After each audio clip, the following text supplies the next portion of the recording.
Okay. Well, thank you for having me here. This is my second presentation ever, so please be gentle.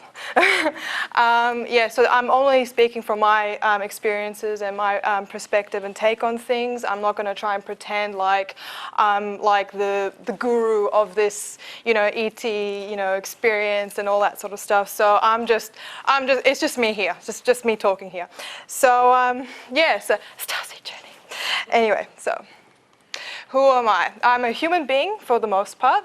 I have discovered that when I was a young teenager that even before that, but I always felt like I was very, very different. I never felt like I really belonged here on this world. Like watching at like 7 to 8 years old, like the interactions that people had with each other, even at school, like kids at the school and the teachers and other parents. It didn't feel natural. It didn't really feel like normal for me. So I'm thinking like, yeah, this wasn't my place. This wasn't really my home. But I knew I had to be here because I didn't know until a certain point. So now, before I was born, my soul, I came to this dimension, and I was contacted by an energy being, an ET, who was saying that he and his group of people are doing some work here on Earth. Now, trying to help humanity reach a certain state of enlightenment, try and get us back to correct our course, to correct this course here. And he really wanted more people, more volunteers, if you will, to come here, to participate, to actually help on Earth with the work here. So it's not only just ETs and EDs doing, things behind the scenes. We were like, they wanted more souls to come in and actually be really, really, have hands-on direct, work. So I was like, yeah, I'll do it. It's cool, why not? And by the way, a lot of the images I taken from Google. So, there's my drawings in there as well. So I didn't draw that, and I definitely didn't film that. Great movie, by the way. So why did I choose to come here on Earth? This place, to put it mildly, is a bit of a disaster. So I really felt pity because this was actually my home many, many lifetimes ago. And, I've only been on Earth twice before, living as a human twice, in 2 different lifetimes before. And I'm thinking like, this isn't humanity. This isn't the people I remembered. This isn't where we should be. I mean, this is just chaos, and I felt bad. I felt guilty enough, like, look, you know what? I got to do something. I've got to make this work. And so, yeah, I felt pretty. He did a really good job. This ET energy being actually did a very good job at guilt tripping me to coming here, because I was about to go like, nah, this is just too chaotic for me. But he was like, just do it. You'll be fine. Anyway, so his name was Mesworth. I should have probably mentioned my ET contact. He said that, look, if you're going to be involved with this, there's going to be certain rules and guidelines. This is what's going to happen. Like, this is what your life is going to be on Earth. Like, this is what it's meant. Sorry, this is what your life on Earth is meant to be. You're going to have contact with us, regular contact. We'll give you information. We'll keep you involved. We'll tell you. We'll teach you things, and we'll also like if you ever, when you're in a really, really bad spot, a really bad position, when you're feeling down, we'll be there to help you out. You're never alone. Even when you are at your worst moments in life, when you feel like everyone's against you, even when you feel like you've got absolutely no one on your side, no one believing you, even though you know it's true yourself, we'll be there. We'll be your shoulder. And when you feel sick, we'll come over and fix it up. So yeah, I entered life the second time. So, and that's my drawing on the very far right. And he was this being. I have known him in previous lifetimes as well. So I trusted, I knew this person, I trusted him. We shared many lifetimes together. And I didn't believe at all that he would, try and, do anything, harm me or lie to me in any way. So I knew I was in safe hands. He was my person, and at times I would have been like, what's the catch here? Seriously, Mesrith, what's the catch here? By the way, he's a few thousand years old, very old energy being, and he was like, okay, you're gonna have all this. Bad stuff happening, and like you're telling me that I'm gonna be basically isolated for the first years of my life. I'm gonna have people ridicule me and call me a liar. I'm gonna be basically an introvert. Why would anyone want that? What's the catch? And he says, we'll give you some abilities. And I'm like, yeah, I'll do it. Let's do it. Oh, and by the way, some of those abilities I'll get to in a sec, but yeah, they're just having psychic potential, like being able to be an empath, telepath, and healing as well. So that's just just examples. And he was part of a custodian council because he wasn't just acting on his own. He was a representative of his own group, and they call themselves the custodians. Now, their job is to maintain the biosphere, to ensure that life continues here on Earth. That everything. Their job is not only to introduce new species, to actually make a nice, healthy biodiversity, to actually make things living and growing and developing, but also to push evolution as well for plants, animals, and humans. So, we are, being a starseed, we are all part of that. Now, every custodian council, every planet they put life on, because these people, this race, they call themselves Nevensaurus, but they're also known as Pleiadians as well, some of you might have heard of. And every planet they have put life on, there is a custodian council dedicated to it. So they're like, I guess you could say, the watchers. They make sure that everything is going according to plan, to develop, to grow, to,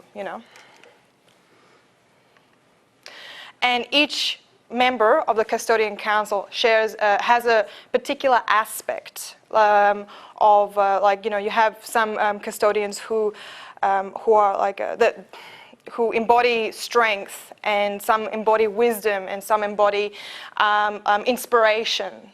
Some people they put their energy into humanity to really push it up, to really help us enlighten. So like, the strong ones will go into, like, we'll give you bravery, we'll give you extra brave, make you more brave, and the others will be like, we'll enhance your wisdom, we'll do this. So every member of their group has a role to play as well as our starseeds too. Now, I already went through this, but yeah, their main goal is to ensure the existence of life on each planet, including this one. So they will do everything it takes to make sure that this place remains intact. And one way of doing that is to bring our starseeds here. Now, Ashtar, this is another group. Now, Ashtar, and I can already hear some people like, I know them. The Ashtar are a little bit different to the custodians because both groups work simultaneously with each other.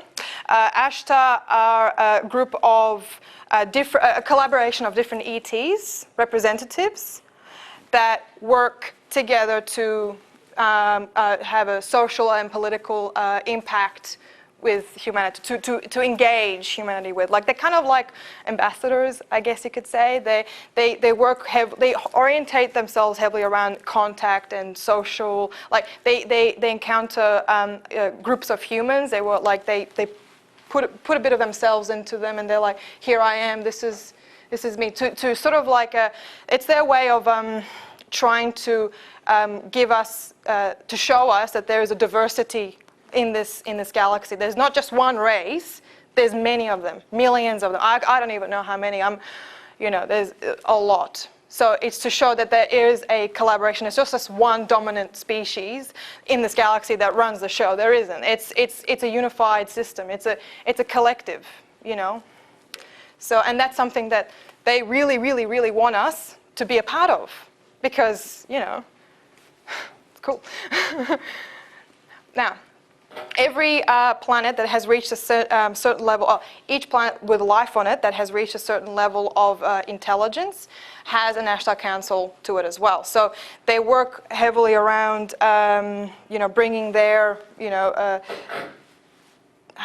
just saying if I can describe it, like they want to bring it up. They want to contact. They wish to contact us through a social level, through a telepathic level, through an astral level as well. So this is, they want us to be a part of it. They don't just leaving somewhere else. Oh, yeah, we won't contact them. We want to. Yeah, no, we don't. They want everyone to be a part of the stars that they know. This is the stars that they're part of. Now, each representative of Ashtar there's two delegates for each species. So there's 26 members, 13 different representing 13 different races. One's an ambassador, which is kind of like a like the head honcho of the delegates, and then you have emissaries, which are kind of like they're lower, but they pretty much have a very, very specific task in mind, and it can range from whatever, So just to give you an impression of the diversity that they have. Now, yeah, I went already through this before, but yeah, they want us to be a part of their system, a part of their community, because, this is a huge, beautiful planet. There's a lot of things that we have yet to discover here, but, they want us to be involved with the systems and communities that they've been living in, and they're involved in, because this is, we're struggling here. We really are, and we assume that this is the best we can get. Oh man, there's so many other better ways of living than what we have here. It really is, and it's just a way. It's their way also to opening our minds to show us you can have the perfect system. You can have, maybe not perfect, but you can get a really, really good community happening if you open your mind to it, if you allow yourself into it. Now, starseeds. What are we about? Now, we are a type of hybrid, and starseeds typically have a very small percentage of. Now, this is sort of like ranging between each starseed. Every starseed has a very small amount of extraterrestrial DNA, and they call the Homo Novis, which I can't stress it enough. There is also the new human, but we're not really technically, the starseeds are not technically new humans. We are just the bringers of the new human. So we work towards evolution, but we're also here to bring it up too. We're here to actually put it up to the next level. We're trying to induce it. We're trying to help evolve humanity from sapien to next step, which is Noeticus. Oh, and yeah, some of the abilities as well. Most starseeds typically have empathy, telepathy, have ability to use their astral bodies, like through traveling, projection. Some of them, I remember there was this young woman I saw in one of Mary Rodwell's presentations who was actually shooting footage of being able to move like a little paper windmill with her mind. Now, she actually had a little like a mask over her mouth to show that she wasn't breathing on it at all, and it just started moving. She started concentrating on it, and it just started moving. So they have a very wide range of abilities. So it's not strictly just these ones like healing. I was really hoping, to be honest, to get the telekinesis, but I ended up with healing. Still bitter about that. Anyway. Oh, and we also have a better access to our past life memories too. So we're not only like, we can do all these things, but we can refer back to previous lives we've had before. That's why I can remember life before here. So. Now, yeah, as I said over here, I'm sorry, I'm skipping a lot of this, but starseeds have multiple purposes, multiple uses. We're not just strictly going into one or two of them. We have the purpose of helping the evolution or the development, genetic evolution of humanity. So we're trying to bring it up from sapien and bridging it to the next step of Noeticus, which are the real new human, which are the legit, fully non-human, new humans, sorry. And we are also acting as teachers because with these new kids coming in, these new children coming in, they're going to have a lot of abilities to them. They're gonna want to understand. They want to know. They want to understand themselves. They want to understand this world that they're inhabiting, and they want to. Their capacity to gather information like a sponge is far greater than what was before, and someone's going to need to teach them. And I'm not a really great teacher, but we will act as these teachers. We will act as starseeds.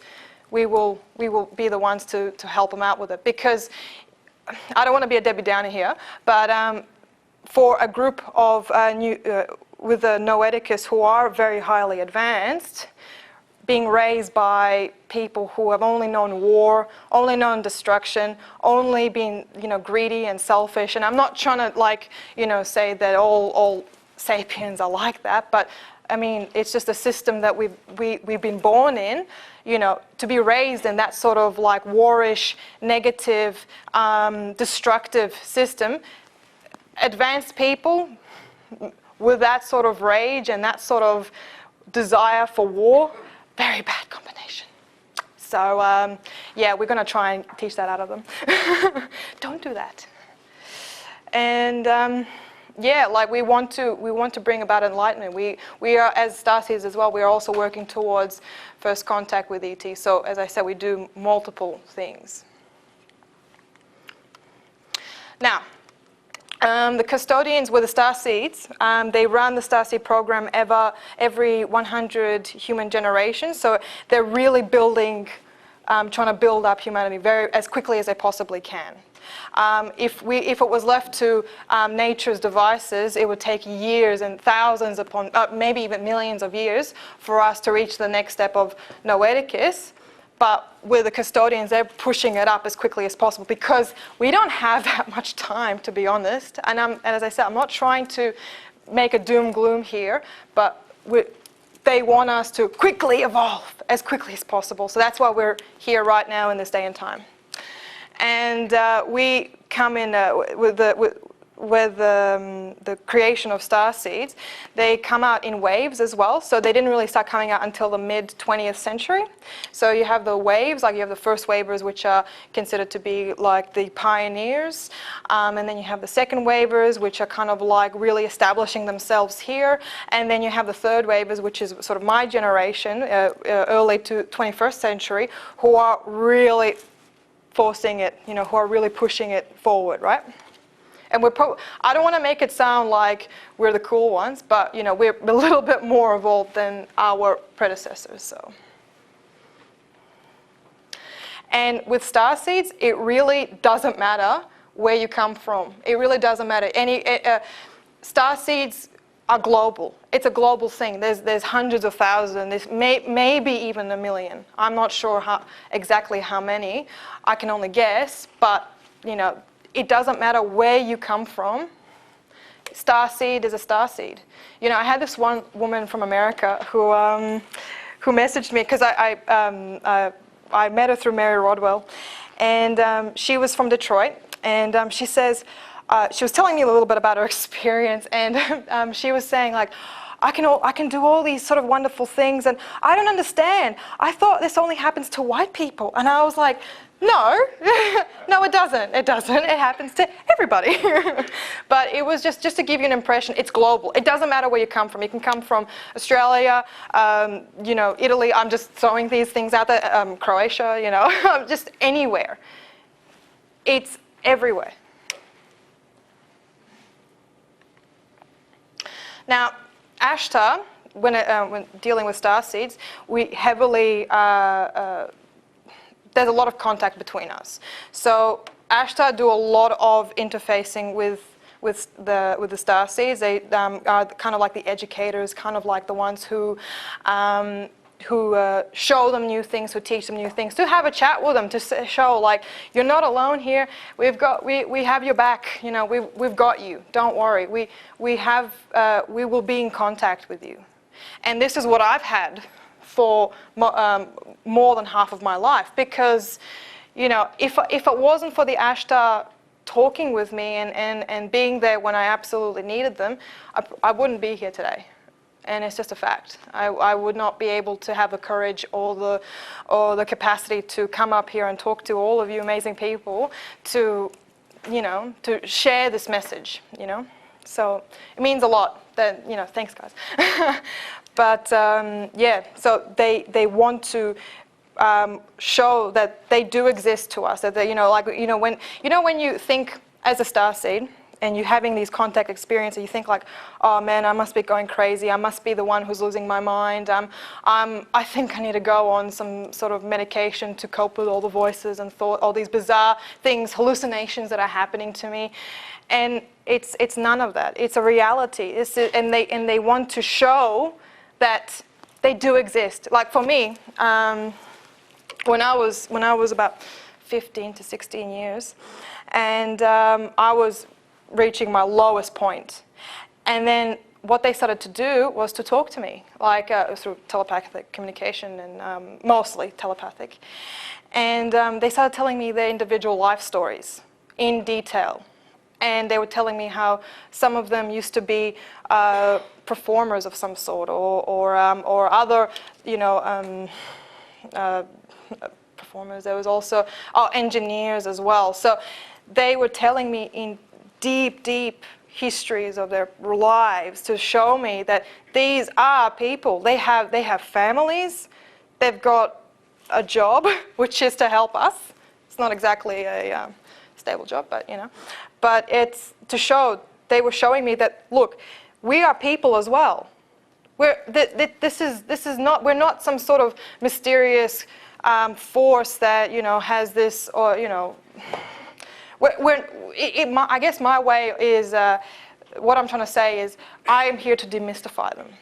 They're not these gods. They're not these, you know, deities. They're people. They have needs. They have desires, you know. And look, I don't always get along with every single one of them, because, you know, some of them are assholes, and I won't lie about that. And you know who you are. And now, I did go a little bit into this, but starseeds also have a shared, almost a universal thing of having depression and anxiety, and a feeling of separation, and a feeling of like, this isn't their place, because in fact it isn't. This is not our real, we don't feel like we belong. This isn't our lives here, this isn't our world.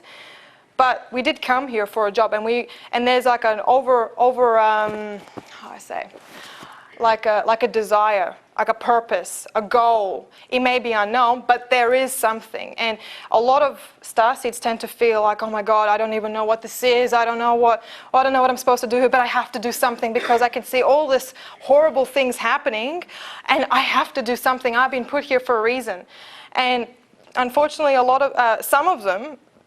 Some of the ones I've spoken to, they've been put into psych wards because their parents just couldn't cope with their information and their experience. It was sad. It's heartbreaking actually, because and of course Mary helped me out with contacting a lot of these people who were telling me some horrible stories that their parents were like, nah, you're just off the plot. Go to the hospital and they'll pump you up with some drugs and you can deal with it, and maybe it'll go away. Can you imagine that? Like, and these aren't like 30-year-olds, 40-year-olds. These are like teenagers. Worst time of your life. I just exited my teenhood, so I can tell you it's terrible. So it's just, imagine what it can do to you. It destroys you. You get to a point where you don't want to do anything with this place anymore. And I don't blame them. I don't. Fortunately, I'm not one of them, so. So. The amount of starseeds there are on this planet, there's a lot. And all of us work together as a collective. We all have different, like, each of us are individual. We all have our individual goals, and we all have different skills and talents that help us to we all have like a passion, but we all use that talent and passion to drive us to helping this world. Like for me, it's art. That's my thing. For another starseed, it could be math, doing something mathematics or engineering or becoming a doctor. All of us play a part for a greater whole. So we are all working together to reach a goal. We're all working together to become, to try and help this place in the best way we can. So. And mine's just talking a lot. And it's just, we have this also, another thing, we can usually tell, like for me anyway, when someone's a real starseed, because we always have a bit of contact with each other through a very, I don't know if esoteric is the right word, but like through a subconscious level. Like when we meet somebody new, when we meet someone new, we can tell straight away whether we like them or not. Kind of thing. Everyone has that, but with starseeds, we can not only do that, but we can also tell if they are also another starseed. You can just like look at them and be like, oh, I know who you are, and show, to really, it helps your confidence be like, oh, I'm not the only one. So it also, by contacting having contact with each other, we can also, start really sharing and exchanging information to really get us the courage and gain the bravery that we need to actually make our desires, our goals, a reality. So. Oh shit! I already went through this. So. With starseeds, sometimes we are, so if I can actually put this in the right way, but we might not always know where our current, like the closest goals we are meant to achieve at this point in time. So like sometimes they may think like, oh, my goal is to induce to make sure first contact happens. Okay, what am I meant to do in the meantime? So we all have like little individual stepping stones. Like for me, for example, mine is writing a book. So when I started writing, I'm doing a writing course, slightly off topic, but when I'm doing a writing course, I felt like this was the right way. I was meant to do this. When I was sitting in class, I saw my book in front of me, and it had like a light shining down on it, and I was like, oh, I was meant to do this the entire time. So it kind of like, they give you little hints and clues. When I say they, my context, it just give you little pieces of crumbs to follow to show that you are on the right track. You're on the right track. Oh, and when you're on the wrong track, you get a really sick feeling in your gut, and that's when you know, oh, maybe I'm not meant to be doing this. Because I was in sales, and I hated it. And I was like, I don't know why I hate this so much, but I do. So I stopped, and I started doing writing. I'm like, yeah, I like this. It's so much better. So I did. Now, every starseed, I can't stress this enough, every starseed has like a caseworker or a mentor, teacher, whatever, or counsel, someone who is directly interfacing with. Like there's an ET person that always kind of keeps a watch over you to make sure that you are doing the right thing. They make sure, when I say doing the right thing, I mean you are on the right track. You're on the right path of achieving that goal. So we're never really on our own. They're kind of like they're like our guides, but on a, ET level, I guess. And they want us to go like, okay, you're on the right track here. This is good. Well done. And just keep bringing you forward more along. So keep pushing you on the right track. And when you feel like you're absolutely done, you've had enough, what my caseworker did when I was like, look, I can't do this anymore. This plan's too hard. I quit. She says, well, no, you have to stay. And I was like, all right. And she was to say, look. Just stop stressing and worrying about things that are happening all around the world, because how can you not be thinking about this? Once you're awake, you can't really go back to sleep. So, I was stressing about like, oh, this world is a disaster. How am I meant to help to stop these wars with just, my drawings? Am I meant to throw my drawings at the soldiers here? Done, boom, war over. No, you can't do that. But, she would say, just stop thinking about that. Stop worrying about that. Let others worry about that. You worry on what you need to do. Individual, as a person, you worry about what you are here for. And I did. So ever since then I was like, okay. And because of that, it actually brought me here. So there you go, it's doing something, right? So now, we are acting as I said before, we're a bridge. If we really, really put our minds to it and we put our efforts together, we can change everything and anything in no time. If we saw like individual as one, we should stop seeing ourselves as a one person army, because as an individual, okay, granted, you can't really change all that much. But if we work as a collective, if we work as a group, as a unified group, we can do some serious changing here. And being open-minded enough to do it as well, because it's great saying like, oh, I'm going to change this, but if you don't believe that you can do it, you can't, in my opinion. So we've got to really put our effort and mind together to actually make sure that it does actually happen. So now, my life. Yes, I saw this picture and I had to snag it because it's basically my story in a nutshell. And I know all this information because I am a starseed myself, and I said that 5 times already. But this isn't just coming out of just every and any source. I have this information from my ET guides and contacts, as well as my past life, but mostly from them, talking about this here today. So everything I know is from them. And I know this on a deeper level too, because of the psionic abilities that we possess. So, Now, I'm just saying, is this the right slide? Oh yeah, it should be the right one. So I have like multiple presentations. Something like, I hope this is the right one. Yeah, like.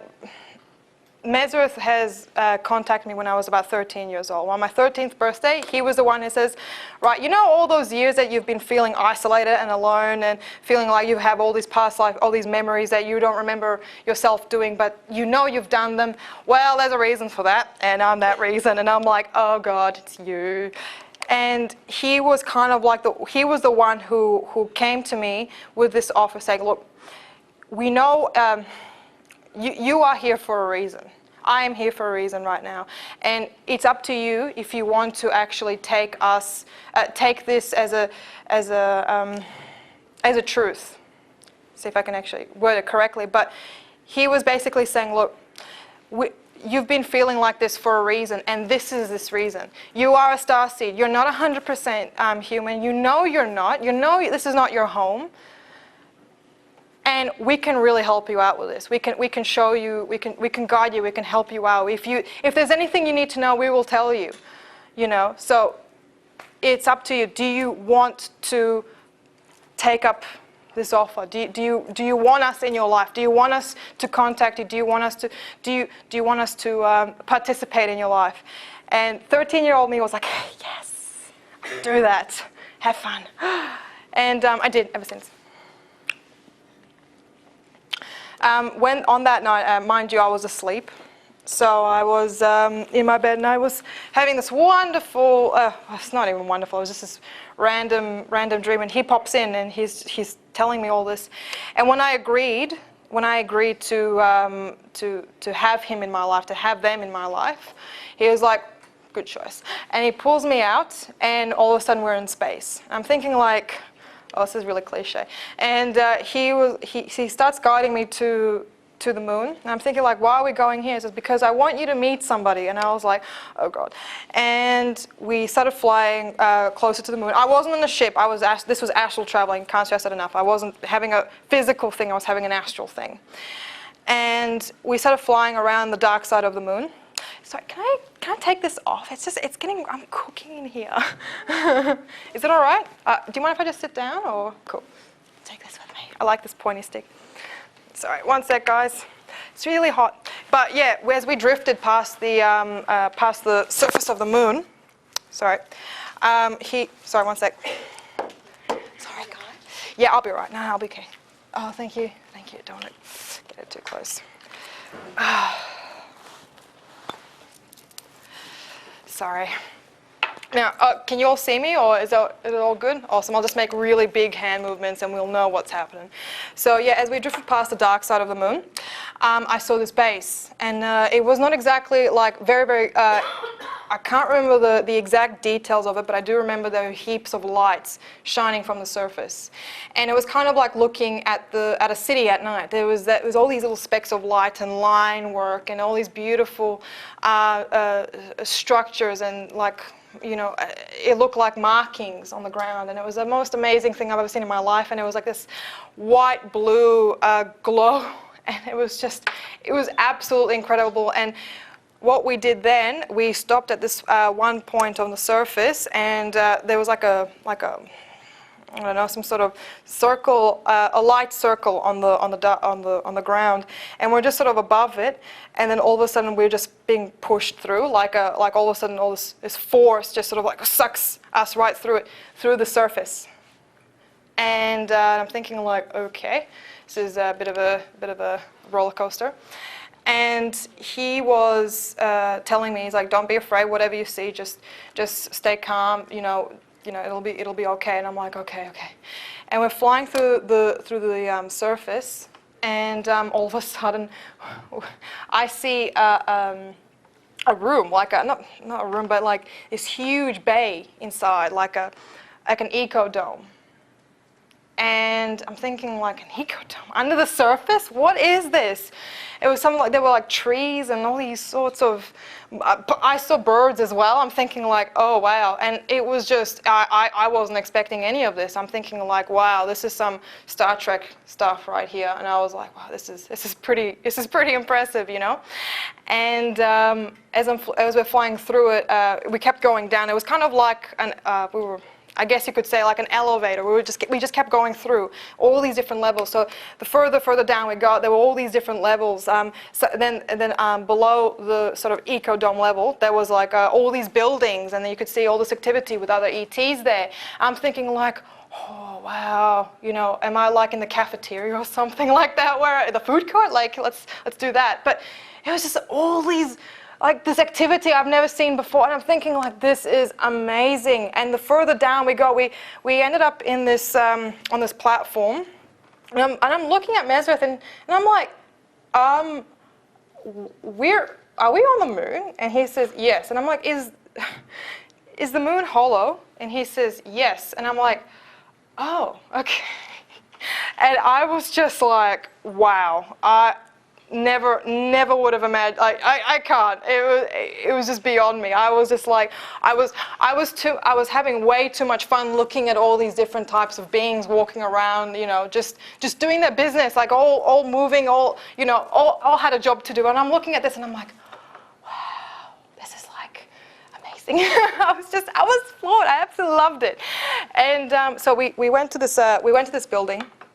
And it's this big, large, huge building, and we go inside, and I was in the hallway, and we went through it, and we're just sort of standing out there, and then all of a sudden I'm in this dark room, and there's like this sort of circle around me, and I'm thinking like, and I'm looking around, and in the shadows I can see all these people are just sort of standing there looking at me, and I was like, who are these people? And they were sort of like talking amongst themselves, and a few of them started to come up towards me, and they were introducing themselves. Hello, my name is such and such. I'm from this place. I'm from this. You know, all these different races. The Ashtar. This was where the Ashtar council sat, and they were all talking with me, and I was like, oh wow. And then that morning, then I woke up. It was just when it was starting to get when the cool stuff started to happen, I had to wake up, right? That's just the way it goes. So yeah, it was a most incredible experience. I have to say that was like that was kind of like the best introduction to a lifetime of similar experiences, because believe me, I had way more interesting than that from there on. So. Yeah, the anal probe thing. It's a running joke I have with some of my ET contacts, because I'm like, so you do that sort of stuff? He's like, nah, man, it's a little bit too in depth. But but no, it's good. Like I'm so I feel so like privileged, and I'm still over the moon about the Herald Sun as well. I was kind of like, when I heard the story, because I found out about the reporter coming, what was that, a day or two before? Was that the night? The night before. Yeah. He was coming in to interview me, and I was kind of like, oh my god, I can't do this. But you know, I just you know, stepped into it, and I was like, yeah, just do it. You know, get it out there. You know, if It's what time. you know, yeah, It's time. let's make this known. Yeah, exactly. There was before I continue on into the astral traveling. There was a very interesting question someone asked me during the break, where they were asking how are starseeds made, and I feel like I haven't gone into it, which I probably should have. And the way that starseeds are made is through genetic splicing and augmentation. So with me, what happened with me was they took 8 eggs from my mother and spliced them with another ET, my caseworker, who's in contact with me, spliced her eggs and mixed the 2 genes together, and then put the altered eggs back into my mother and waited in that 8th month period of conception, and then bang, here I am. So tough like the world. Sure. Not yet. I haven't done it yet, because I was talking about that last night, and I don't know that much about, because don't they have to know what they're looking for to? They have to know the particular gene they're looking for. I'm sorry. The mother of Starseed, after all. They need to know to find out if your genes are different, or they need to know what particular gene are they looking for to be able to find it. If they don't know, they don't know what they're looking for, they're not going to find it. Because there's primers, so-called primers, short DNA sequence that they need to have in their mixture. It will connect to this particular gene and actually express it. I'm not going to go deep into it, but okay, you have to know what you're looking for, so you have that first primer, short sequence DNA sequence. You can have out of your total gene pool, which is huge, millions of genes there. So if they don't know that, well, guess what? They're not going to find it. So, and we don't know what. And I wouldn't know where to begin. Like, I mean, I can try and. That was my next thing. I'll see what I can discover. See, like, and then I'll be like, I found out. Absolutely. So you got. Sorry. Oh, that's okay. When are we doing questions, or? At the end, you've got about an hour. Oh, okay, good. And then we'll do questions. Awesome. All right, so I'll just go through this quickly as possible, because I can see a lot of you are itching for answers. So I'll get through this.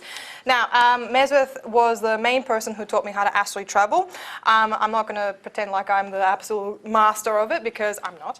I have a little bit of control of when I fall asleep. I separate my consciousness from my body, and then I feel like I'm being pulled through, and then I feel myself like I gain a sense of freedom from it. So like I feel like I'm pulled out of it, I'm pulled away, and then I'm able to go to these different places and travel with Mesrith, and he was actually showing me for many years where all these different planets were, and showed me a little bit about the race that I'm most familiar with, their homeworld, and just sort of opening up my mind to the amount of like the richness of life there is amongst our stars. It's just, space may seem like a dark vacuum, but man, oh man, is it filled with life. And I've seen only like not even a nail's amount, you know. So it was just, and that was enough for me to be like, wow, tell me more about all these different races. So, and yes, it was far better than any computer games I have ever played in my entire life. So, you know. So yeah, basically my main contact to discover more about these races was through the Ashtar, because they were all representatives of their own worlds, and they were going into great detail, not only about themselves, but the kind of culture they come from. Like what makes them tick, what are their desires, how do they run the society, do they have like a republic, or do they have like a monarchy, what is it, how do they do things? Oh, Oh yeah, cool stuff. Now these are my drawings here, and this is kind of like a way of because I was learning so much from them, and I was in contact with in regular contact with them. We became friends. We became very, very close, and they were just opening up to me, and I was opening up to them, and it was we still have a fantastic dialogue happening, and these images are a very small representation of the sort of life that they have, like it's like, as I said, it's to demystify them, because these are people. I mean, like, where's the little like this one here. This is one of the Ashtar ambassadors who was talking about his mother, and this is him as a child, and that's his mother there. And she's guiding him, she's talking to him, a family. And, is this really that alien? You know what I mean? Is this really that different to what we have here? And, this one, God, this guy. But, this is his, when he was in his younger years, he was a Casanova of his race, as he brags. But, they're people, as I say. And, this is another really cool drawing. I just threw it in there just to show a bit of, action. But, it's just a representation, Yeah. And, these are, of course, not mine. And so I want to stress this, that extraterrestrials are beings coming from this universe. From this universe. They're physically, not all of them are physical beings, but they all came from this universe. Right here. Most of them have physical form like we have. Some of them have transcended, have a highly evolved, have evolved to a really high point to become energy. And yeah, there's just different types, but they all come from here. They all come from this universe. Now I'm going to go into a little bit of detail. So I love Star Trek. I'm sorry, but I do. But this is just to talk a bit about like the sort of intergalactic society that they have. It's kind of like a alliance or federation. I hate using Star Trek as like a base, but that's the best thing I can describe it.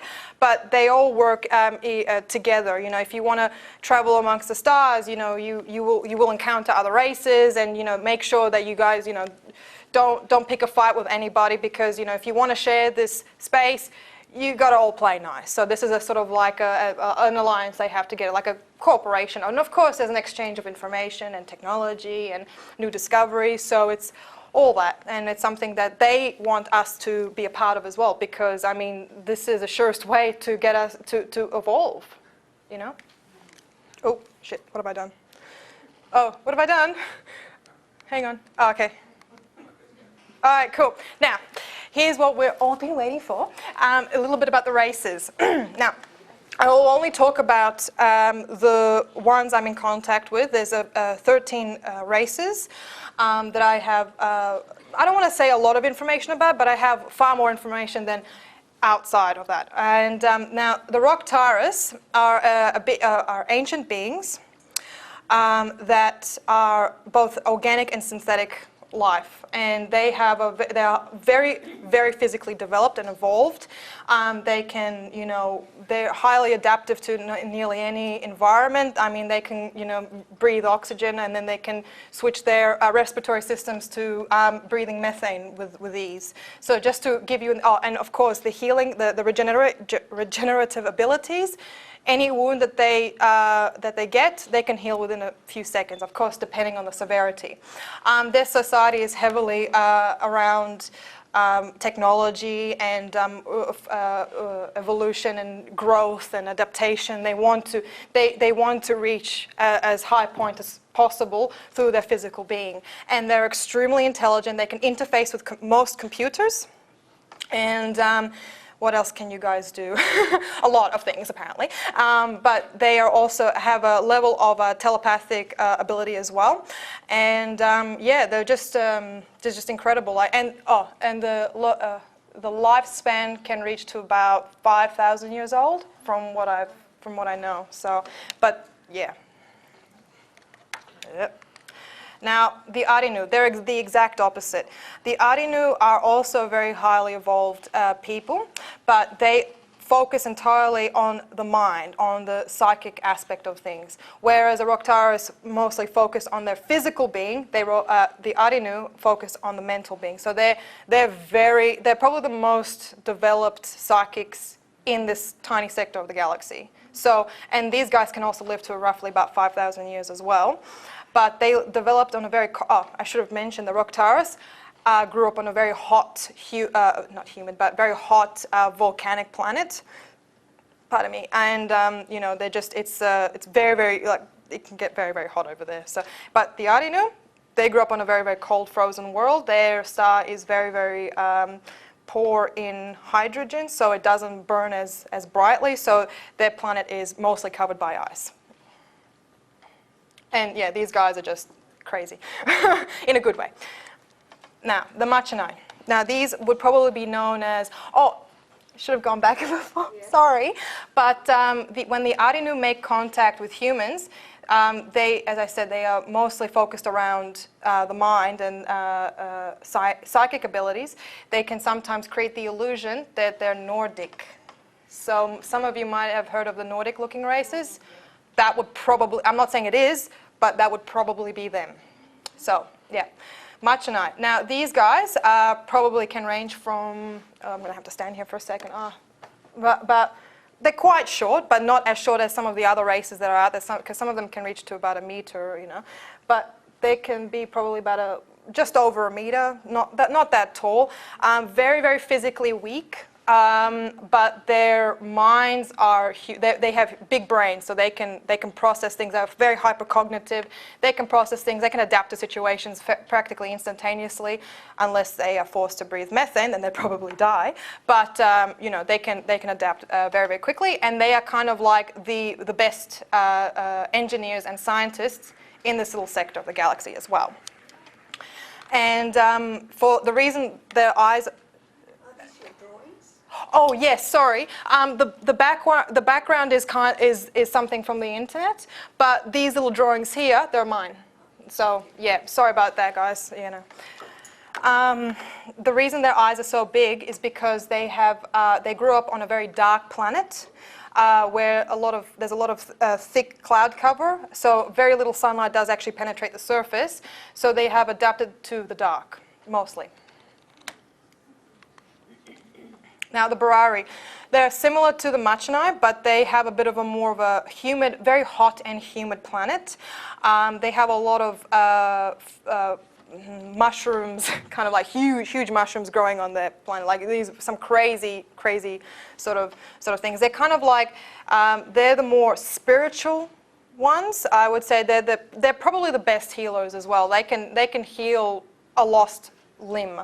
No joke. They're the best healers out there, and they're very, very spiritual. They don't reject technology like the Machanai, but they prefer you know, doing it yourself kind of thing, if that makes any kind of sense. You know, if technology is not needed, they won't use it. Simple as that. Like whereas we are very interfaced with our technology, they're kind of like, well, if you don't need if you have boxes of files, then keep those boxes. You don't need a computer for that. You know, if you can't remember something, well then, you know, get a better brain or something. I don't know. I'm just literally talking bullshit now, but just to give you an impression, you know. Now, the Muru and Lasso, now these guys are pretty cool. I will say this myself. Now, they grew up on a planet that is dominated by plants. Their world they don't really have that many artificial structures, because if they try to cut down some of their trees or try to clear out an area, the plants on that world will probably kill them before that can happen. So if they want to create an artificial building or structure or anything like that, they interface with their ecosystem to ask, can we do this?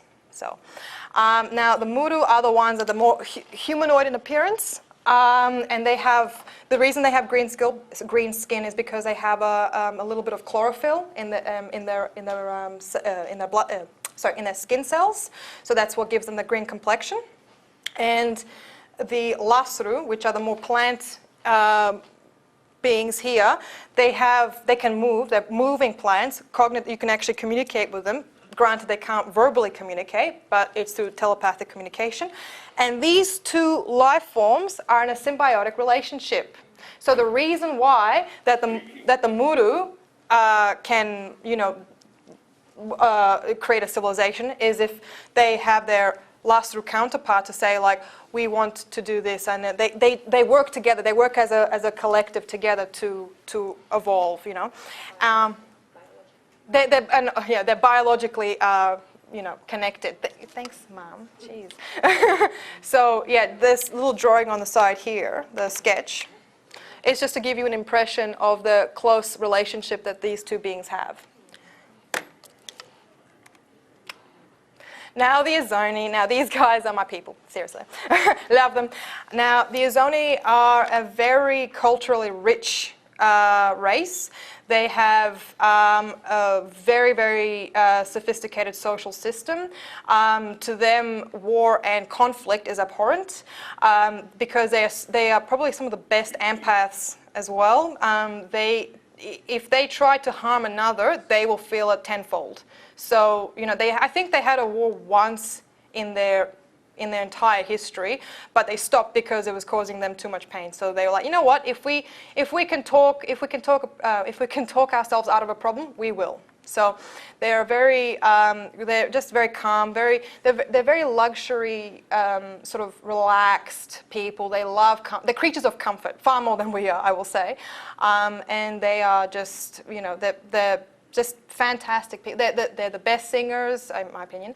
They're the best performers. They are the best diplomats as well, because they can just get, they can talk. They can connect with pretty much anyone. Like they've got it right. Like if anyone's going to be pioneering a contact here, it's these guys, no doubt about it. So. Yeah, the Azoni are an incredible race, and they're just, and they're purple as well. So that's just a plus for them, in my opinion.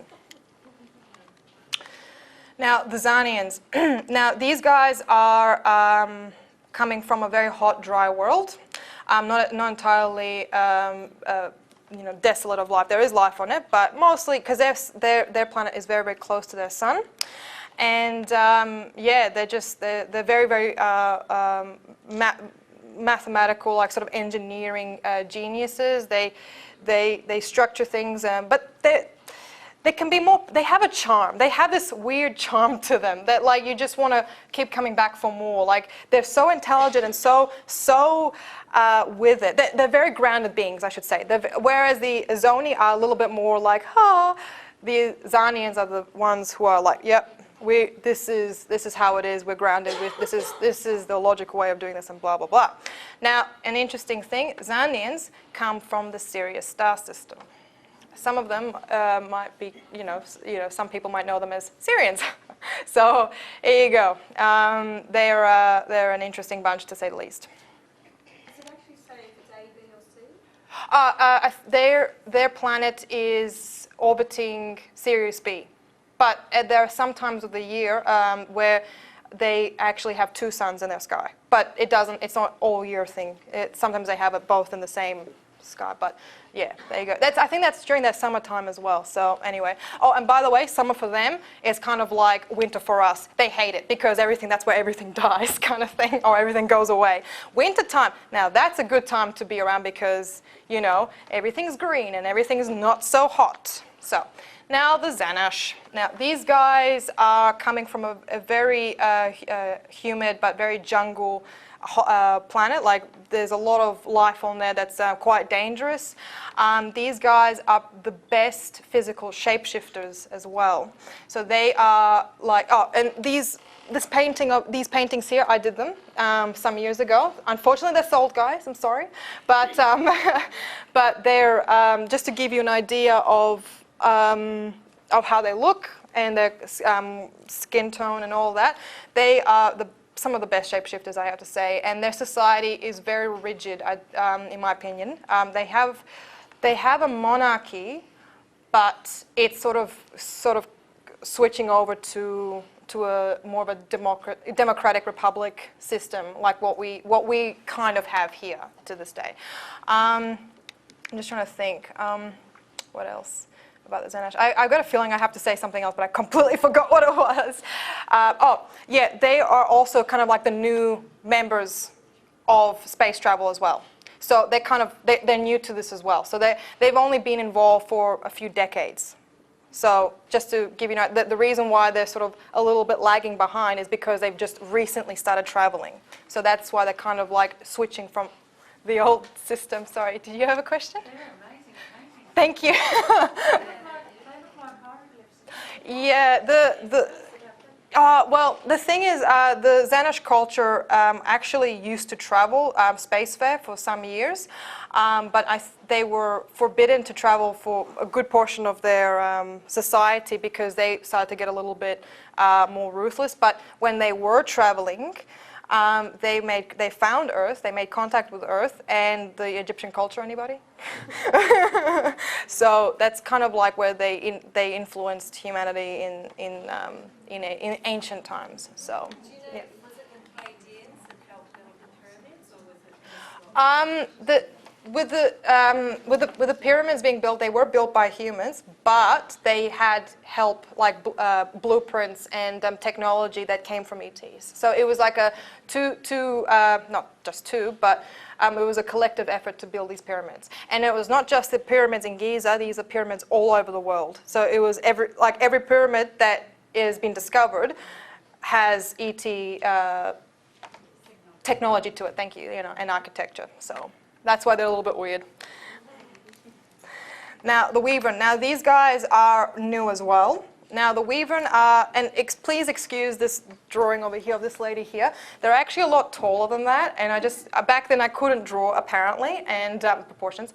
So they're very, very tall. They're kind of like they're very, I don't want to say they're aggressive, but they have this sort of aura of like they're very intense people. They're very intense. They're sort of like in your face kind of thing, and they sort of when they set their eye on you, run. But they're really, but they're kind of they're new to space travel as well. But it's just their nature is a little bit more on the wild side of things. They're very in tune with their instincts. So like when something moves too fast, they'll just sort of jump to it and they'll like focus their attention onto it. They're kind of like, the best way I can describe them is they're kind of like cats, but not as crazy as cats. But to all you cat owners out there, you'll know what I mean. So they grew up on a fairly hostile planet as well. But the thing is, they didn't grow up alone. They have another race of beings called the Vaga. Now, the Vaga are the more evolved forms of Wyvern. But what happened on that planet was there was some sort of catastrophe that sent, I think, a continent down or something like that. It was just there was some sort of there was a big problem, and they sent a lot of the Wyvern population down into the sea. They had no more land anymore. Like that region of the planet just had no more land. So they started hunting in the sea. So each generation that passed, each generation could hold their breath for a longer and longer period of time until they became more aquatic-based mammals. So they have they have some of the best aquatic features to them. They have two respiratory systems. They have gills and they have lungs, which they can switch depending which environment they're in. So if they're on land, they'll replace their lungs expand and they'll intake air. But when they're in the sea, their lungs will compress and make room for their gills as well, so they can actually intake oxygen through the water. But apparently, from my contact with the ambassadors of the species, they said it's a very uncomfortable process because it's kind of like, when they've been breathing in water, and they jump on land, they have to cough it up. So you can sort of imagine how uncomfortable it can be sometimes. So, and vice versa. So, yeah, these guys are a little bit more placid than their Wyvern cousins. And mind you, they were in war with each other for generations, for centuries. I don't actually know how long. They were in war for so long with each other, it's not funny. The Vaga have hated the Wyvern because they always consider them as the lesser evolved, the lesser, the stupid ones. Not stupid, but they're like, we shouldn't pay much attention to them because they're just wild, they're nuts, you know. And the Wyvern hated the Vaga because of, you know, the way they were being treated. So it was kind of like a back and forth thing for a long time. And the Wyvern actually developed a fear of water because of these guys. And Vaga developed a fear of too much sun exposure because they would dehydrate within a few hours without any source of water because, you know. So you can kind of imagine the sort of atrocities they were doing to each other before they made contact. And interesting story, what made them, how they managed to achieve contact was there was so few of their population on both sides left that one day they were like, why are we doing this? There's none of us left. Like there's none of our people left. We're only a handful. We're only working now in packs. There's what used to be cities and civilization and development and growth now became to just you know, scruffy survivors. That was it. Nothing more to it. And that sort of change of mindset, that change of attitudes was enough for the more evolved, for the more evolved races to make first contact. So, you know, they were like, you know what? I think it's time for you guys to join us because you've changed your mind. You've achieved something that otherwise would have been impossible for you to achieve a few years ago. So, just to give you an impression that anything's possible. If these guys can change, we can too. I can promise you that. Now the Ravensai. Now these are the newest versions of space travel. These guys come from a very cold planet, highly hostile, highly aggressive, and they're very physical beings. They are, I guess you could call them warriors. They are more like, they're still very rigid. They're very, very similar to Wyvern and Vaga, but Ravensai have the sense of pride and the sense of like way of looking at things like, you know, if there's a challenge, I'm gonna tackle it head on. Oh, and by the way, these guys' strength levels, are insane. Like they can, if they build up enough momentum, they can literally bust through any walls. Just to give you an idea at the strength that these guys possess.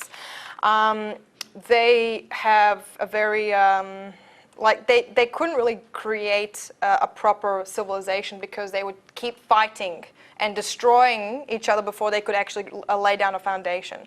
So, you know, just to give you another example of possible future, you know, that, you know, if these guys can do it, then so can we. Now, who made all these wonderful races? The Nevensaurus, or also known as the Pleiadians.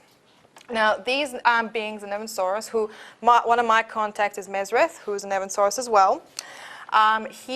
Their people, used to be physical beings like us, but they have evolved to a point where they are just now energy, and so they are I guess you could say they sowed the seeds of all these races, including ours.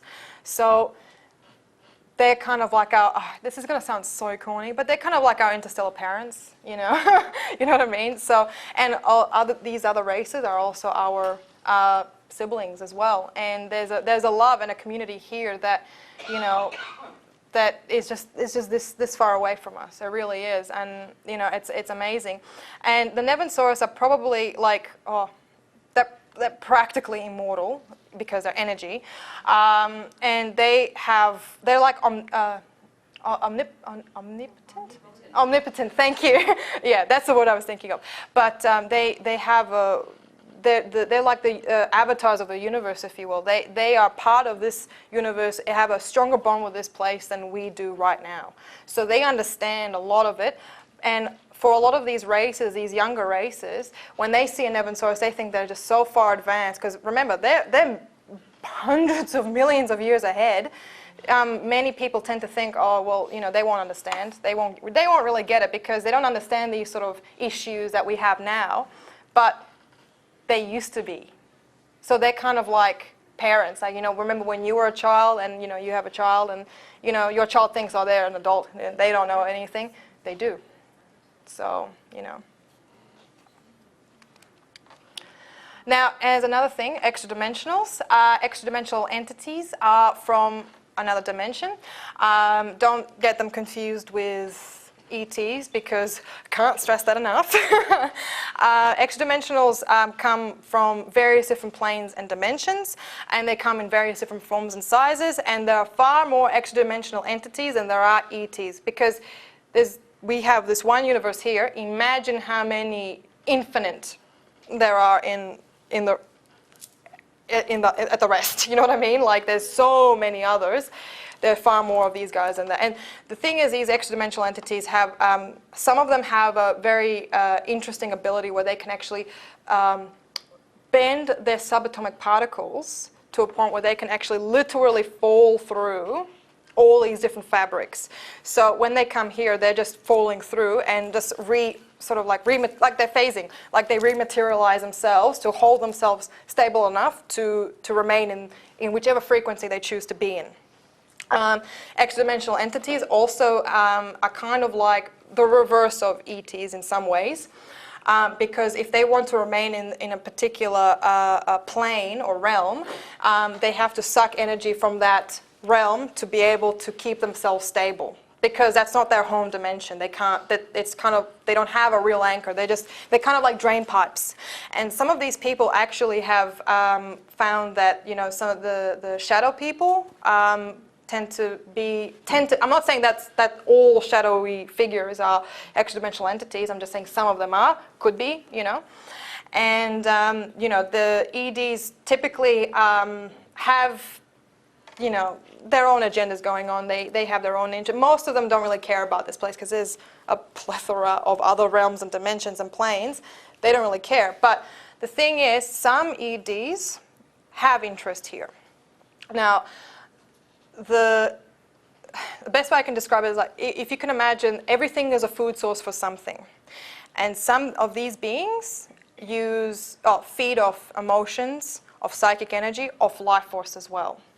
Now, some of these beings, not that highly evolved, like they're not, I don't want to say they're evil, but, you know, they're just feeding, you know. And the thing is, the best way they can find their prey is pre-contact worlds, which is ours, because for them this is an easy target because they can go like, okay, if you don't know about something, you can't fight against it, kind of thing. So a lot of these other races, other planets who have this knowledge now know what to look for. And if an ED does these specific EDs, I'm not saying all EDs are like this, but these specific ones try and attach themselves, they can just block them off. And it's actually fairly easy to do if you know about it.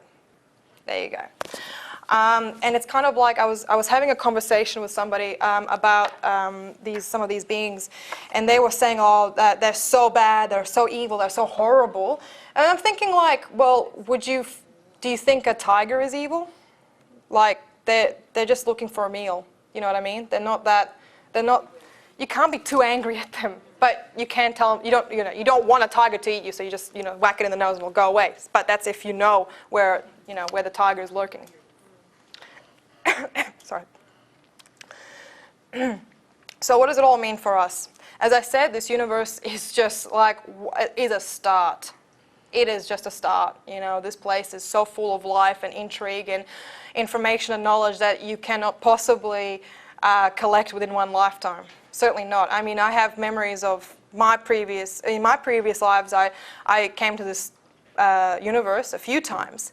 And I still don't know all of it. And I'm like, oh, I didn't know that wasn't even a thing. You know, I was just like, you learn so much about it every day. Like I'm learning new things. Like for example, like it's just amazing. Like you know, you just sit down and you think about something, and then you just all of a sudden, the more you think about it, this information just sort of opens up to you on its own. Like you have an inner knowledge, an inner power that has a natural connection to this place on a deeper level than we can even comprehend. That I'm still discovering. I'm at the peak. You know, I'm like at the, you know, I'm only at the start.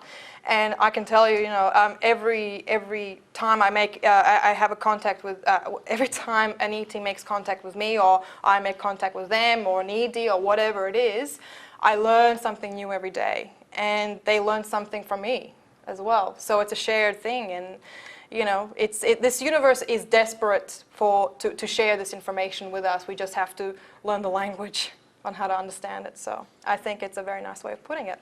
I came up with that myself. Pat on the back. Oh wait, I'm not done yet. Wait a minute. So yeah, so with just 1 second, I'm almost done. As I said, like their plan is to. When I say their plan, I mean ETs, the Ashtar, the custodians, the ETs that I hear are who are interfacing with this world. They want us to be where they are. They're desperate for us to be where they are because, I mean, what I said before, they want to know from us as well. You know, they want to have that experience. They want, you know, it's kind of like they desperately want to learn from us, and they want us to learn from them because they know how much we're struggling here, and they're like itching to help. They really are. I mean, some of them are literally itching to help, and I have to tell her to see a doctor, but that's just me. Anyway, the conclusion. Starseeds are certainly not the only ones who are here to help. Every being on this planet, or I should say every human on this planet has a purpose to help change this world, because we wouldn't be here with, you know, if we had no interest to be here, we wouldn't. And whether you believe it or not, I believe it. And you know, I mean, even with these ET beings, like most people don't even know that they exist, and even the ones that do, they just think they're just these, you know, no, they don't care, and you know. But some of them just don't even believe in ETs. But it doesn't really matter. I mean, they believe in us, and they want us to be a part of it. And you know, we just have to open ourselves and our minds to it, and you know, being here today is just one tiny little fraction of it. But I hope one day, you know, I don't hope, I work towards that day when we can go like, hey, I'm on Mars now. So the end. Now you can all clap. Thank you. Thank you. So oh. Yes, questions? What is the future of our planet? What are the messages that you're getting? Like, as far as the future, like for me, it may seem doom and gloom at the start, because once you start opening yourself up to this, the first thing you're going to go is, you know, on the internet or library or wherever, and you start to go and research that, you know, the alternative, like the alternative news, for example, just, you know, and it may seem really down. I'm like, oh my God, you know, banks are stealing money, and you know, all these horrible things are happening, and you know, the military wants to do this, and they're trying to create like a what is it? Pardon? Martial law, yeah, like that sort of thing. So it may seem like it's a hopeless situation, and in a way, I mean, it's just perspective, I guess. Like, so as the future goes, it's, if we focus too much on the negative, there's no way we can affect the positive. So it's about changing our minds to go in to take that step on, like, you know what, we're not going to let that happen to our world. We're not going to lose this beautiful blue planet to our stupidity. We're not going to allow that to happen. So we got to, you know, push forward and keep pumping the message out there, and more people that wake up, more people who want, because the thing is, things are changing right now. And from where I sit, from where I look at things, there is a chance of a great future. There really is. And it's just like, I was talking about this with someone not too long ago, that like things are already in motion. And it's just making sure that ball keeps rolling, you know. And by doing this today is just one way of pushing that ball, you know. So I really do feel that we do have a bright future ahead of us if we can step, you know. Changes are escalating, as you can see all around the planet. Very Yeah. I feel the Earth was shifting into the fifth, sixth dimension, and we're shifting with it. Exactly. So, they talk about destruction, and they talk about, Mahakranti in India, the great destruction, that it's a cleansing. So do you see that happening, or do you think we all must ascend in batches? Well, we need the solution to be brought forward. Yeah, So from a physical aspect, do you see the Earth destruction or nuclear explosions, or do you think we will just change through our thoughts, through our minds, through our energy? Or? I reckon the latter. I mean, look, there's the thing is, it's not like knowledge, intellect/knowledge can take you from A to B, but wisdom can take you from A to Z. And if we have enough wisdom in us to open our minds up to a broader future, to say, yes, we can do this, we really can, because we're not a stupid species at all. We're not. We're incredibly clever. We're hardworking. I mean, we're ambitious, but it just takes wisdom to really make anything happen, and to go, you know what, we're not going to allow this to happen. We're gonna keep going. And I genuinely feel, that I don't like using the word ascend so much, but that's basically what first contact will be like the stepping stone to that. So Raising our vibration. absolutely. Give you any information about your advanced technology? About their advanced technology. I know a little bit of it. I'm more of a cultural person myself. I'm more into like, oh, tell me more about these buildings, But no, it's just with, sorry, I get like crazy sometimes. But no, with technology, the technology, especially for space travel, they use a kind of a system where they phase. So, all right, I'll try and keep it as brief as possible. So they made they made an amazing discovery of the physical or the corporeal realm and the astral realm that exists within this universe. So there's two dominant realms, and there's many other little realms in between, but the two do exist for sure. Now, what they do is they have special machines that allow, I guess you could say, creates like a coat around a physical object that phases or transports itself slightly into the astral realm to allow travel or communication or whatever. So that's how they manage to do things.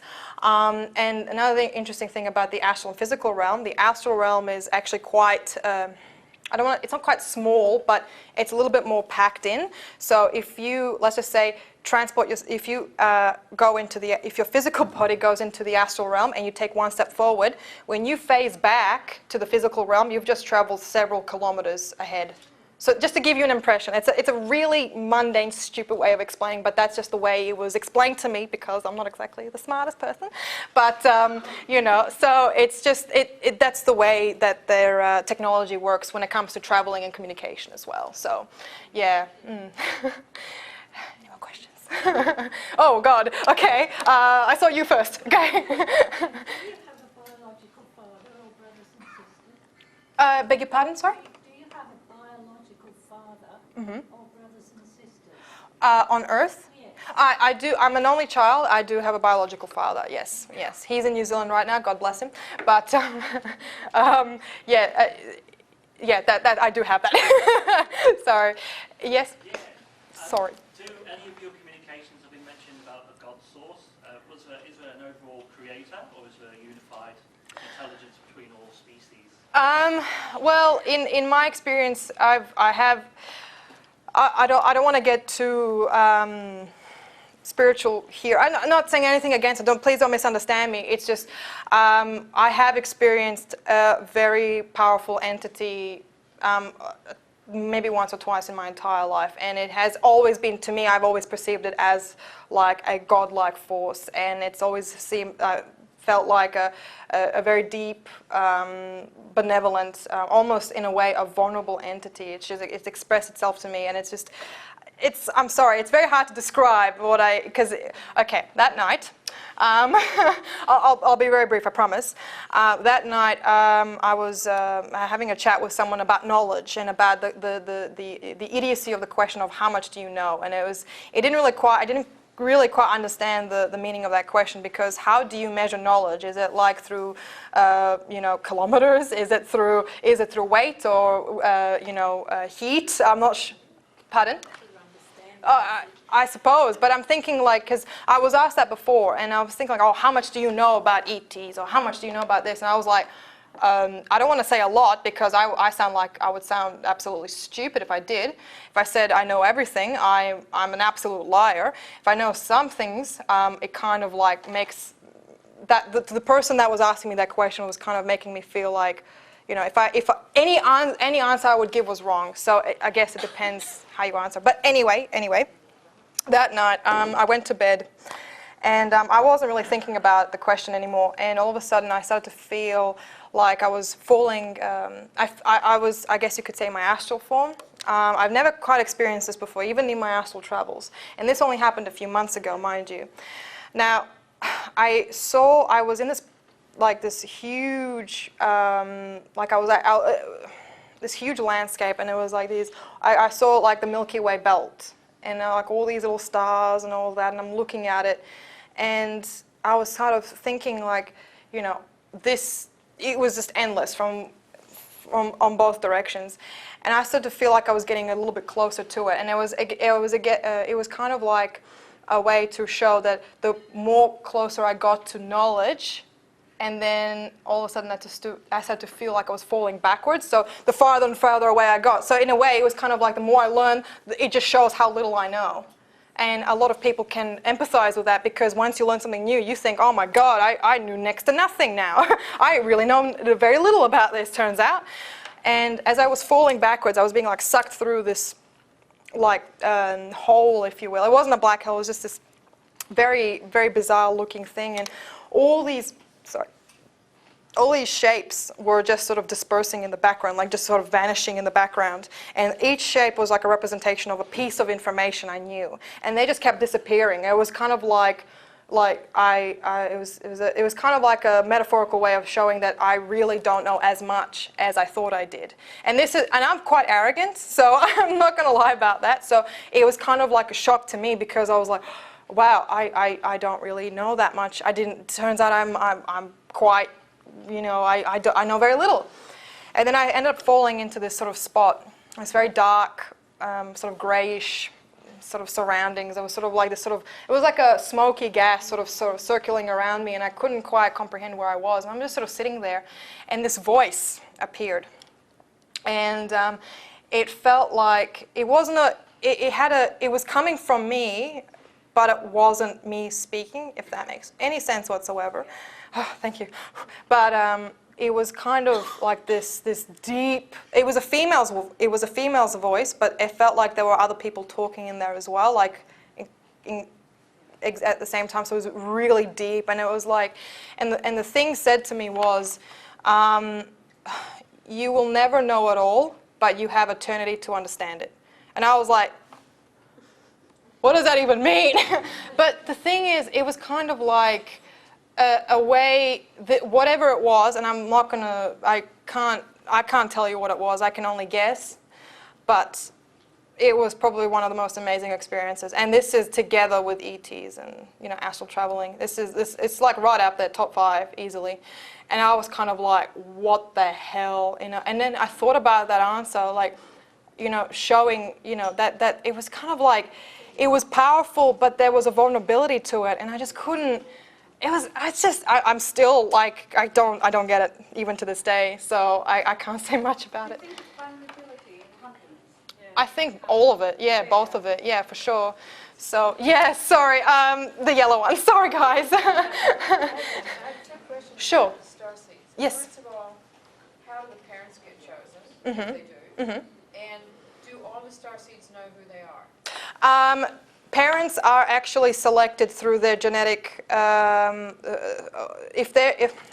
because ETs actually make like compile a list, to put it mildly, and they come up with all these different individuals, these Homo sapiens, people, these humans, and they say like these individuals have a very healthy genetic strand, like they're very healthy, very fit.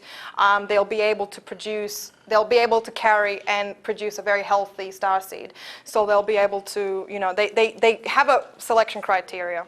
So they pick which ones, and what happens then, the soul that has volunteered to come here, in a way, picks which ones which parents they want to be born to. The same children choose their parents. Exactly. And when the starseed is born, that's their life now from there on. But to answer your second question, not all starseeds know. But there's nothing wrong with that. And there's absolutely nothing wrong if you feel like there's a purpose happening, like, you know, if you feel like there's a...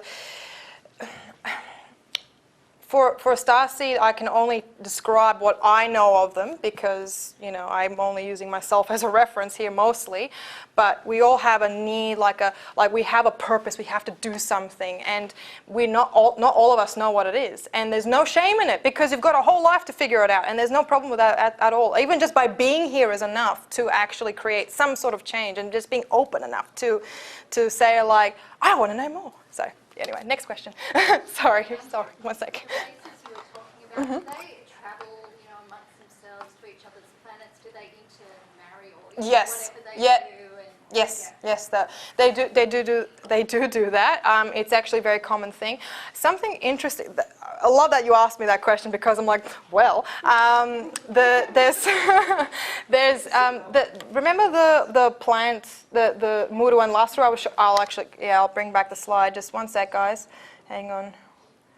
If it doesn't, I'll press a little button. Hang on. The muru and lasru. I'll show you here in a sec. But the thing is, because they're in a symbiotic relationship with each other, if a muru decides to reproduce with, like, an ozoni, for example, which are these guys, their children will not be able to receive a symbiotic connection with the lasru, because it's kind of like the lasru use muru as a form of reproduction, and the muru use lasru's antibodies to build up their immune systems to actually help them survive for a good portion of their lives. But they actually did have a bit of more than a few years ago, had a bit of an uproar because the governments were trying to ban intermarriage with other races because of the lasru inability to reproduce with other races. So, but a lot of them decided to go, like, you know what, that's wrong. You know, love is love. You know, screw you. And that's exactly what happened. And that they're intermarrying now. So, yeah, it's possible. It is possible with enough. I'm not going to say it. I'm not going to with enough lube. Anyway, the next question. Lea, have you been shown anything that suggests that there's an Earth that exists in another vibrational frequency? Yes. The way it was shown to me, the way I perceive it, is the astral version of Earth. Every body and every celestial body has an astral and physical part to it, form to it. We are in one form. This planet has its physical form, and then it has its astral form as well. And the astral form of Earth is really interesting, to say the least. And I've only been there a handful of times because it's not that easy to get to. It's actually much easier to travel astrally in the in the corporeal realm than it is in the astral realm, because it's kind of like it's a very, very beautiful place from where I've been, and it's kind of where everything that may seem it doesn't have. Okay, like I'll use trees as an example. They have an astral body as well, and when you're in the astral realm there too, you can interface with those trees. For example, with Earth's trees, and you can actually talk to them, and they'll talk back, because remember, you're on the same level. So you can actually have a connection even with the animals as well. Animals have astral bodies too, and you can communicate with them. And have you ever heard of fairies? Like fae kind of, yeah, that's kind of where the thing came from, because they can travel back and forth all the time. So, it's just an example. Yeah, and that's. I hope that's an answer. Good, thank you. Yes. In your understanding, are ETs and reptilians extraterrestrials or extra-dimensional? The reptilians, particularly, I've only encountered one reptilian person in my entire life, and they were working with these groups of beings these races I was talking about before, but they were kind of like working in the background, so they didn't really, they can interface, but they don't interface as strongly as these guys do. And they're not like, they're just people, you know. Don't let them hiss at you because that's mean, you know. Like, just, no, I'm just kidding. But no, they do. Sorry, anyway. No, but they do communicate with humans, and sometimes you can actually have a reptilian and human, like a starseed. It's entirely possible, and it does happen, you know. Yeah, hope it's an answer. Lea, So. could you tell us briefly about the Atlantis life that you had? Oh, good Lord. Okay, now that's going back some time ago. Geez. Okay, so Atlantis did actually exist, but back then we didn't call it Atlantis. I was human back then. And we had a continent, a very small continent in the middle of the Atlantic Ocean, and we called it Atlantia. But the main city of that continent, we called it Kapitel, which a lot of people would know as Atlantis. Because remember, different language and blah, blah. This was about, Atlantis was destroyed 15,000 years ago, but it was created about, I don't know, 20, a long time. Like it was already, by the time I was born, it was already around for several thousand years. So, you know, it's been around for quite some time. And back then, we had humanity and ETs were in contact with each other. So technically, this will be our second contact as opposed to first contact. So, yeah, and what we had back then was the Atlantean technological level was it was a few hundred, maybe a few thousand years ahead of what we have now. And we used a lot of crystals as computers. We weren't we didn't use that much organic technology because we were just getting into it. A lot of the blueprints and the idea and the inspiration was taken from other races. To, you know, and we just sort of, you know, as I said, it's a back and forth thing, and we started to create our own, you know, little organic machines and computers or whatever it is. But we were very crystal-orientated society. We were a democracy again, and I was about 29 when Atlantis went down, and that. Do you want me to go into that, or it's quite okay?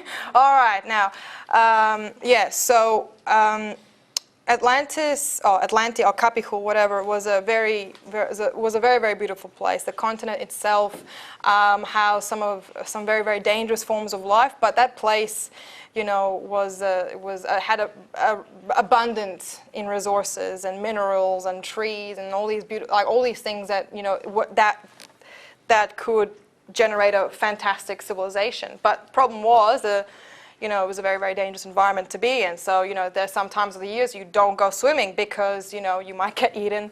But which is not too different now, but it was a little bit more of a, you know, bit more intense back then. When I was growing, my name back then was Deltum Brahe, and I grew up in I would say in a comfortable family. Like we weren't super rich, but we were comfortable. You know, my mother was involved in some sort of, like, she was one of the. I'm just trying to see if she was kind of like one of the really top high-level council members, not of the society, but like ones who are like the like she was part of the education system of a type of sort. She was part of it, and my father was I can't remember. I think he was like a engineer of some sort. Like his business was to construct teleporting devices, so we can actually transport all around the nation and all around the planet. That is, if it has another pad on the other side to get us through. So yeah, that's the sort of level of technology we were at. Anyway, so I grew up there, and I was a very spoiled child, only child, and I had a horrible relationship with my mother back then. not you, don't worry, relax. You know, and yeah, it was, she and I didn't get along. And then one day, I had a half-sister that came to the house. She was on my half-sister on the paternal side. And she made herself known to us when I was about 15 years old. And my mother and father took to her immediately. And I was jealous. I was extremely jealous of her. I hated her guts because, oh my God, how dare they show attention to somebody else. So, anyway.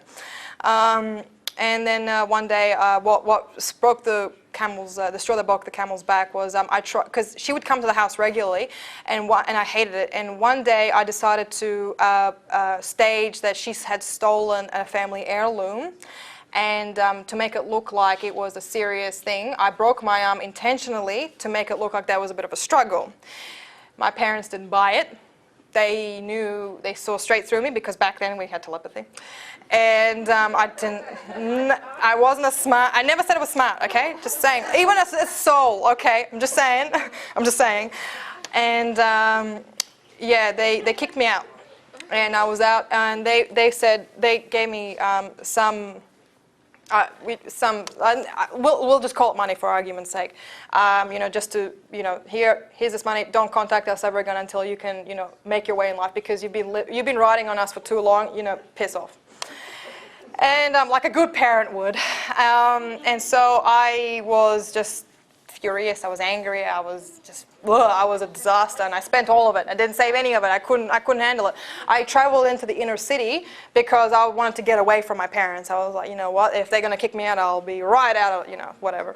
And I ended up going to like equivalent to a homeless shelter. And there was a counselor there who actually back then we had, like if somebody couldn't support themselves, you go to a special center that actually helps you, you know, brings you back to your feet. It was kind of like Centrelink, but way better. Just putting it mildly.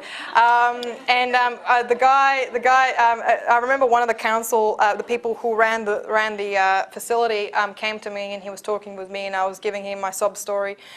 And I was saying like, oh, I feel so guilty, I'm so sorry, I'm so sorry. And he says, well, you shouldn't, you know, do you know who needs to hear your story more than anybody else? And I'm like, my parents? And they said, no, your half-sister. And I was like, no, because she was an extremely advanced telepath. Not just that, but she had a variety of abilities that I just, for an average human at that time was, you know, you weren't born with it. You had to learn, you had to train yourself into it. And she was training for years. Mind you, she was about 8 years older than me. So she was powerful, like, you know, and she gave, you know, anyway, sorry, sorry. Now, with that, I got to her house one day, and you know, I was there, and I was apologizing to her. I'm sorry, I didn't mean to do that. I feel like an absolute ass. You know, I'm sorry. She was just like looking at me, and I'm thinking like, oh God, the telekinetic crunch will come any second now to my brain, and I'm gone. She didn't. Instead, she just moved out of the doorway and said, go on in, and I'm like, oh. Well, that was easy.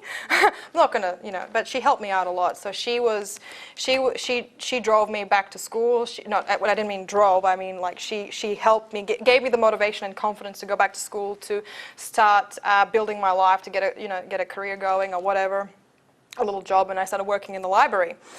And when I was working at one of the biggest libraries in the city, in Kapitel, I had an assistant, because what we did back then, I wasn't a librarian per se, but I was kind of like the historian and a record keeper.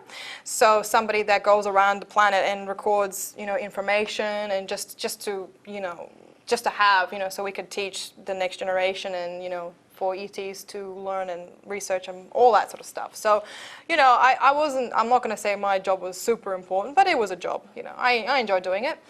And funnily enough, when I started working there, I got an assistant, a little alchemite called a Bessie Esat. Who is an alchemite? What is an alchemite?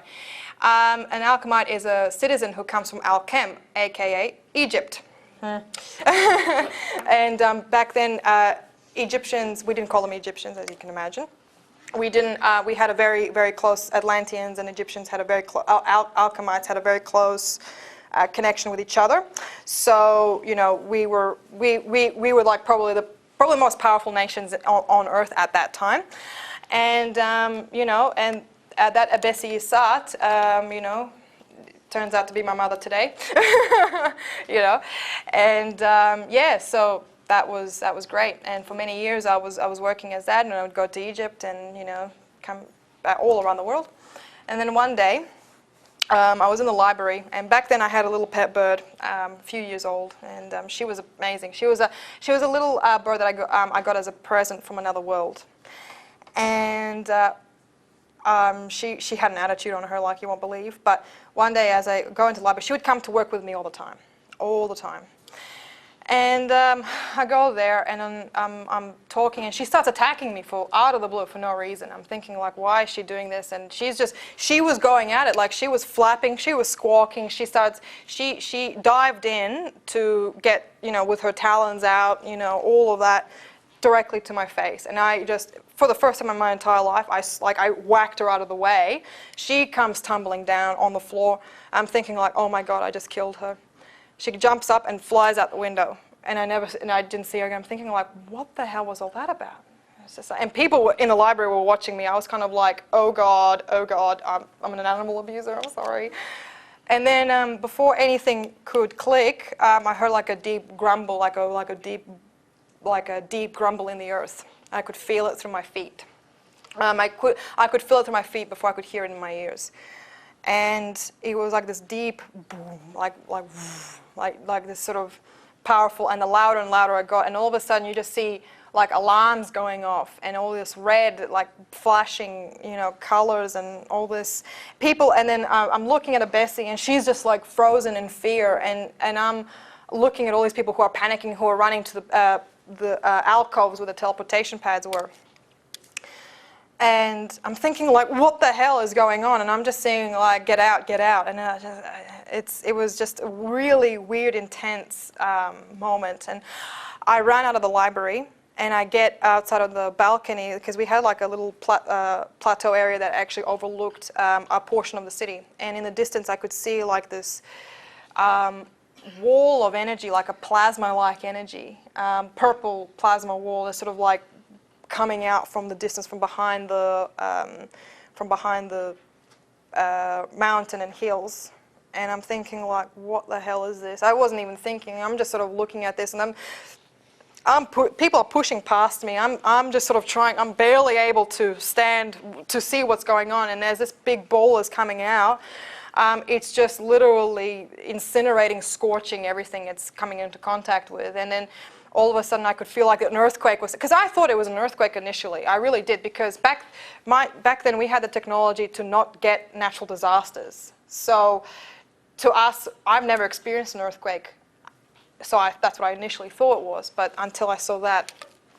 Anyway, as this thing is coming, I can see, like, it's just destroying all these parks, and all these people are running, and then the people are getting caught into that, and just disappearing, just behind it. You can't see them anymore.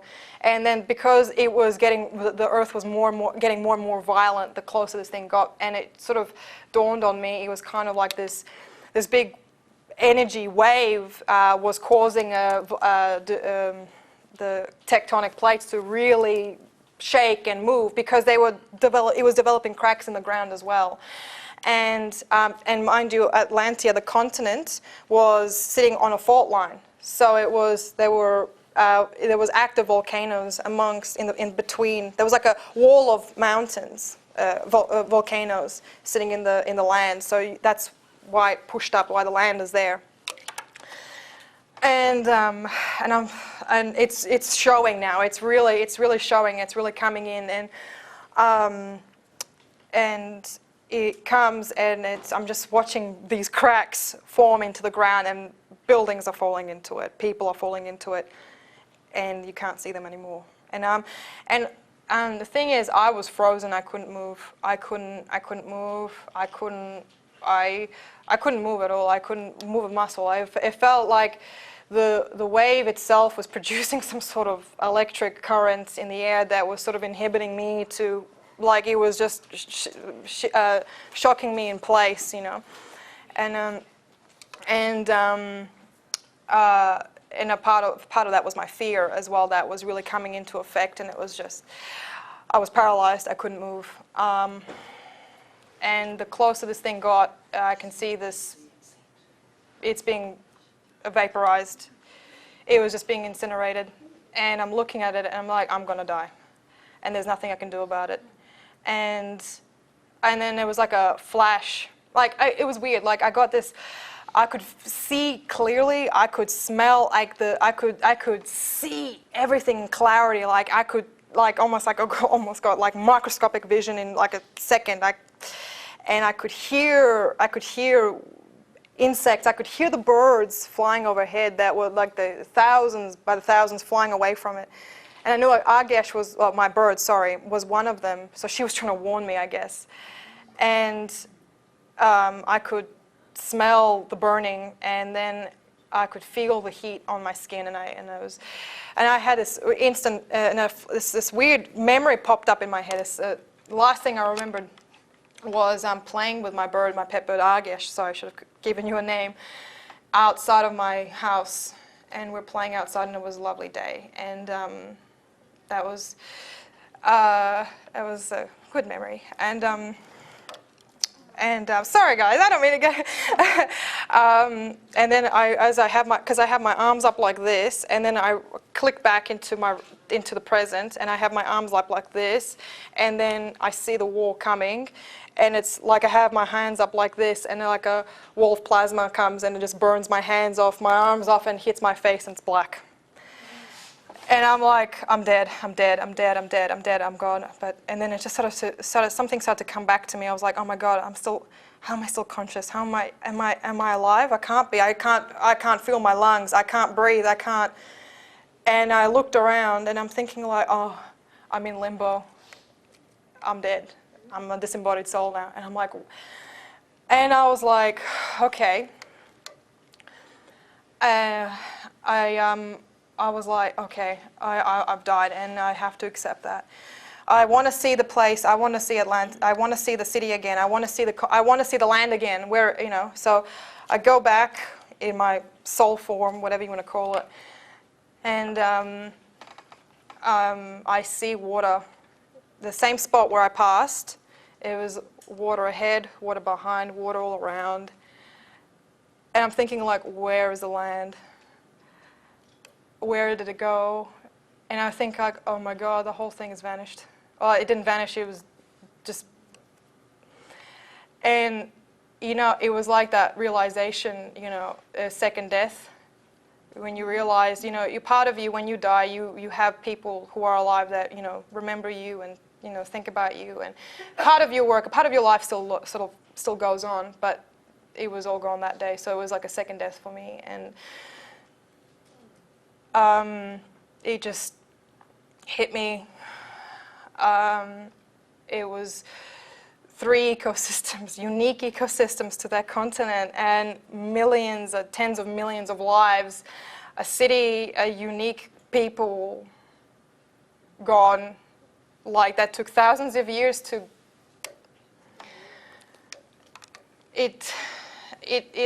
I realized my own, sorry, but you know what, with that memory, that was literally the first memory I've ever had of that life. In this life here now, that was my first memory. Just then? No, I meant when I was growing up, when I was a child, when I started remembering my past lives, that was my first memory of that life in Atlantis, the day I died. And then from there on, I just sort of went back into history. And it was just, a part of my soul is still sort of not, because my life was taken from me that day.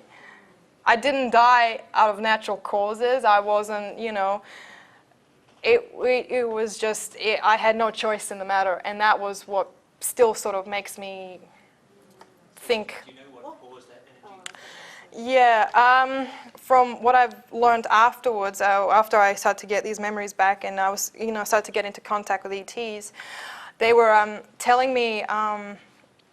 Well, I'll go in a little bit of just the highlights here.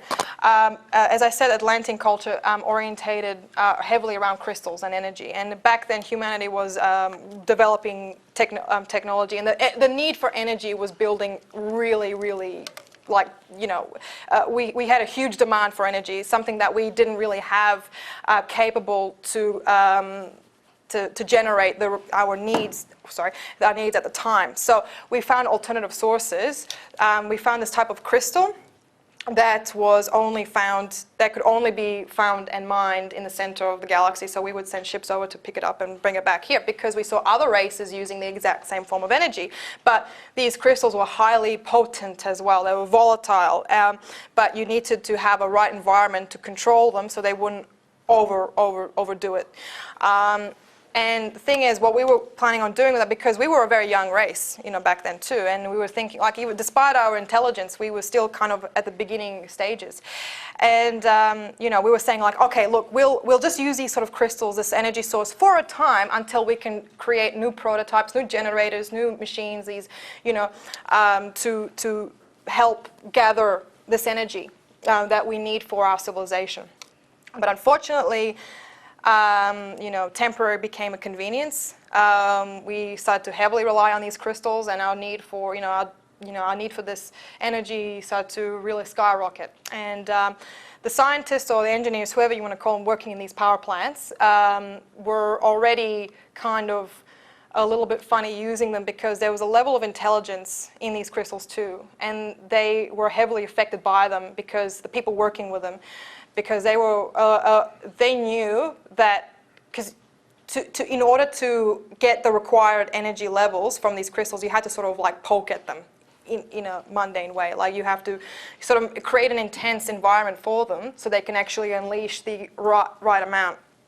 But as I said, as the needs got higher, they had to poke at it more. And their higher-ups were saying, we need more energy, give us more energy.